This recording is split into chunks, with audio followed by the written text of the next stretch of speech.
આજના સભ્ય જીવનમાં નૃત્ય અને કીર્તનનું મહત્વ ખૂબ જ ઘટી ગયું છે.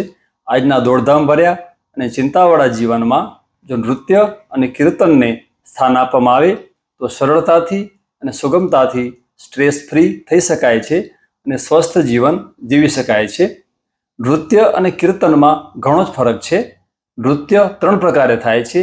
એક, જે વ્યક્તિ સાથે આપણને કોઈ લગાવ નથી તેની સાથે જો નૃત્ય કરીએ તો સામાન્ય કસરતનો લાભ મળે છે, વધારે કોઈ ફાયદો થતો નથી. બીજા પ્રકારનું નૃત્ય કે જે વ્યક્તિ આપણી મિત્ર છે અથવા જેની સાથે આપણને પ્રેમ છે તેની સાથે નૃત્ય કરવાથી એક સુખ પ્રગટ થાય છે અને આપણી ઉર્જા યોગના પહેલા ચક્ર મૂલાધાર ચક્ર સુધી સીમિત રહે છે. ત્રીજા પ્રકારનું નૃત્ય કે જ્યારે નર્તક પોતાનું અસ્તિત્વ ઉગાડી દે છે, સ્વને ભૂલી જાય છે, ત્યારે વ્યક્તિની ઉર્જા યોગના 7મા ચક્ર એટલે કે સહસ્ત્રાર ચક્ર સુધી પહોંચે છે. ભક્ત ભગવાન સાથે એક થઈ જાય છે અને પરમ આનંદની અનુભૂતિ થાય છે. આ છે કીર્તન. જો મૂલાધાર ચક્ર ઉપર જ્યારે ઉર્જા પહોંચે અને સુખની અનુભૂતિ થાય તો તેનાથી અનેક ગણો આનંદ કીર્તનમાં થાય છે, કારણ કે આ સમયે આપણી ઉર્જા યોગના સર્વોચ્ચ ચક્ર 7મા ચક્ર સહસ્ત્રાર ચક્ર સુધી હોય છે. કીર્તનમાં ભક્તનો અહંકાર ઓગળી જાય છે, શૂન્ય થઈ જાય છે. કીર્તનમાં ભક્ત ભગવાન સાથે નાચે છે, ભક્ત અને ભગવાન એક થઈ જાય છે અને આ અહંકાર શૂન્યતાનો આનંદ છે. ભાવની અભિવ્યક્તિ જ્યારે શબ્દોમાં થાય ત્યારે ભજન. સમજણ અને બુદ્ધિ સાથે સાચવીને સંભાળીને જો નાચવામાં આવે તો તે નૃત્ય, પરંતુ બુદ્ધિ અને સમજણને બાજુમાં મૂકીને શરીર જેમ નાચે તેમ નાચવા દઈએ તો કીર્તન. ભાવની તીવ્રતા એટલી હોય કે ભજનમાં પૂર્ણ અભિવ્યક્તિ ન થાય અને વ્યક્તિ ઊભો થઈને નૃત્ય કરવા માંડે તો કીર્તન. આપણો કોઈ મિત્ર ઘણા સમય આપણે મળવા આવે અને ખૂબ જ આનંદ આવે અને આ આનંદ જ્યારે શબ્દોમાં વ્યક્ત ન થઈ શકે અને આ ભાવની અભિવ્યક્તિ માટે વ્યક્તિ નાચવા માંડે તો તે કીર્તન.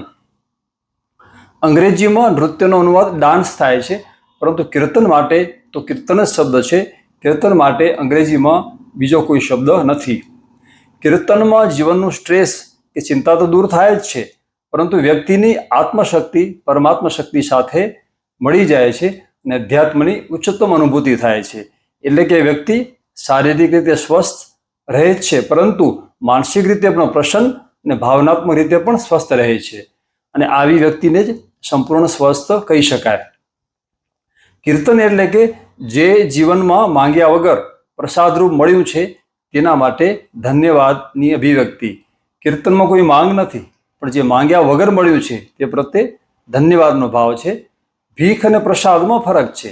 જે માંગવું પડે અને મળે તો ભીખ, પણ જે માંગ્યા વગર મળે તે પ્રસાદ. કીર્તનમાં ભક્ત પ્રભુ ઉન્માદમાં નાચે છે.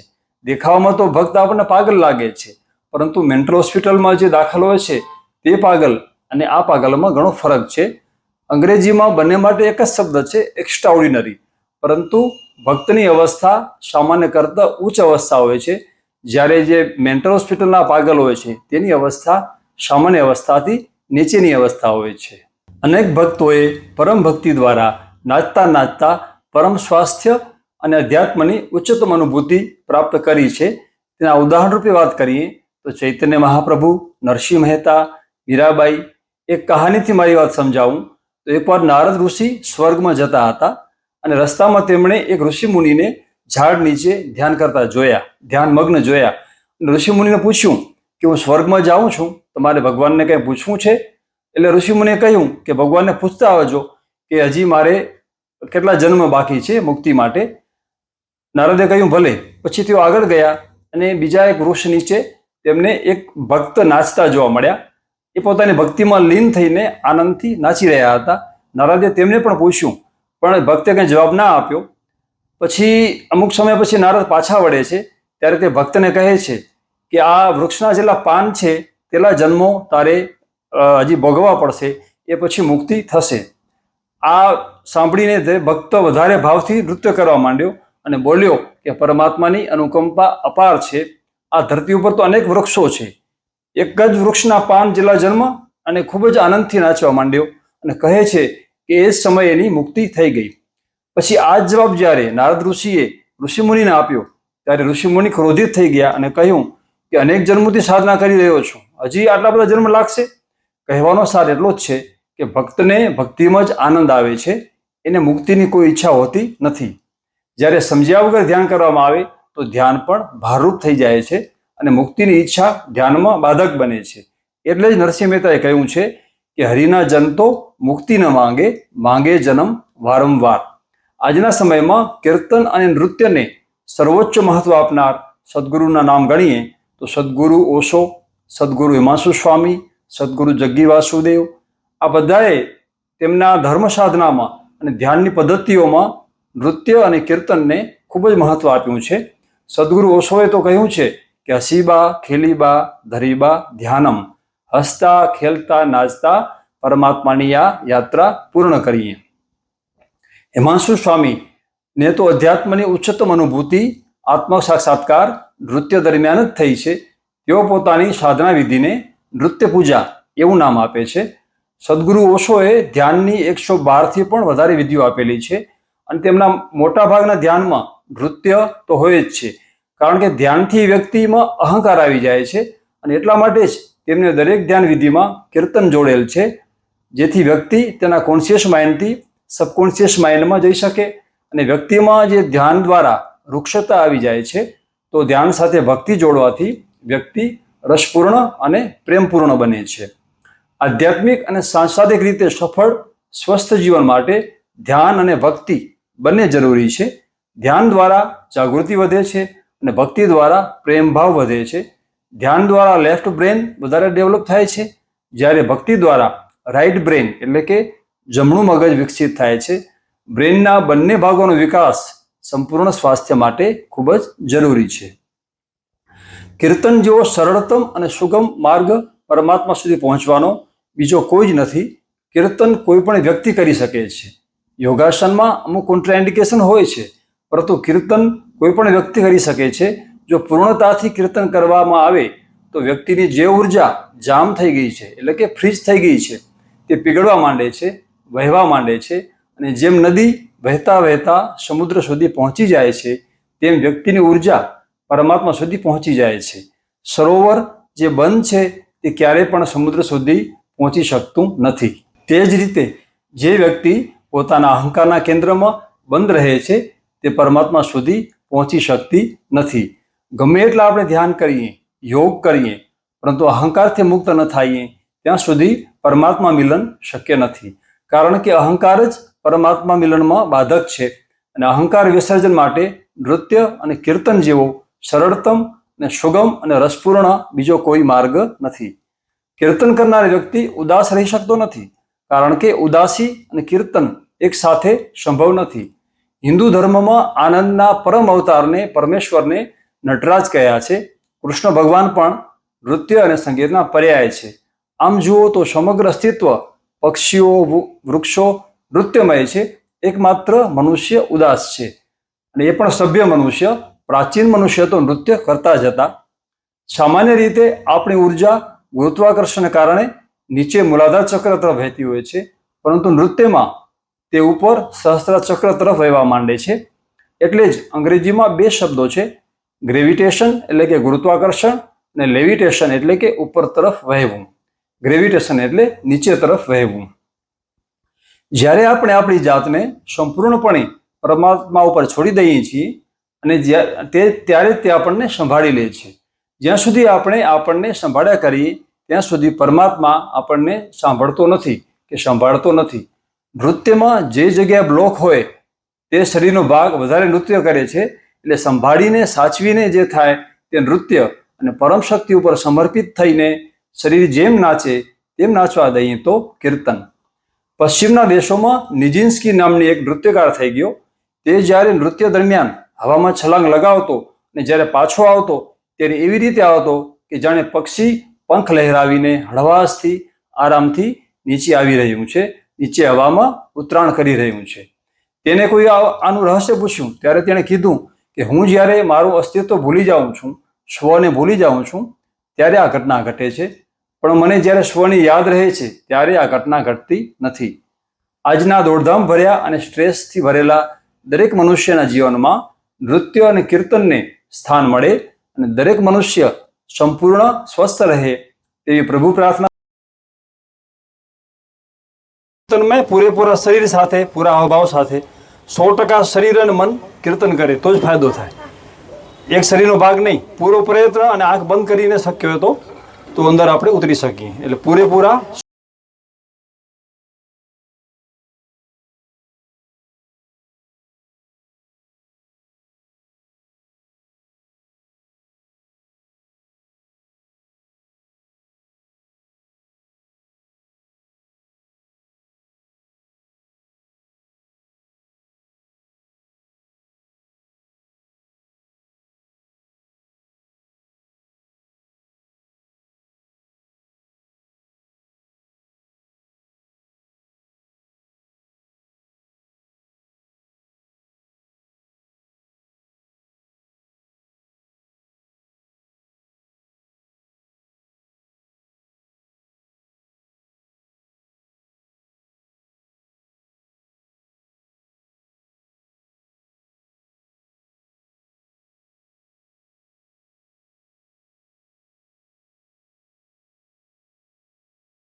સંસ્કાર પડશે તો જીવનમાં ગમે ત્યારે મોટા થઈએ, ચિંતા થાય, તમારા લગ્ન થાય, ઘરે ટકટક કરતી પત્ની આવે, કગેરા છોકરા હોય તોય તમને ચિંતા નહીં થાય, તો મજામાં જ રહેશો.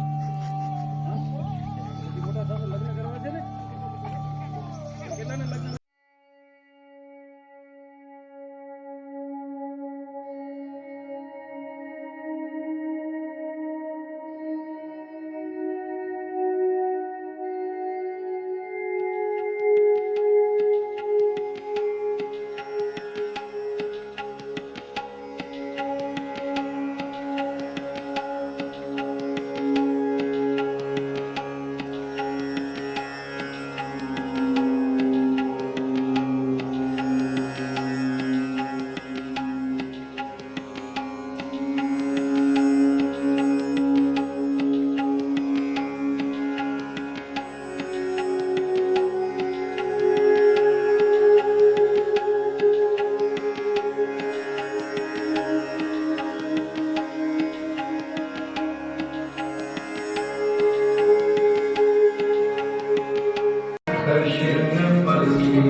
स्मरण तुम जाए दर्शन बस है गुरु हमें देश शुभ करे हरे अथवा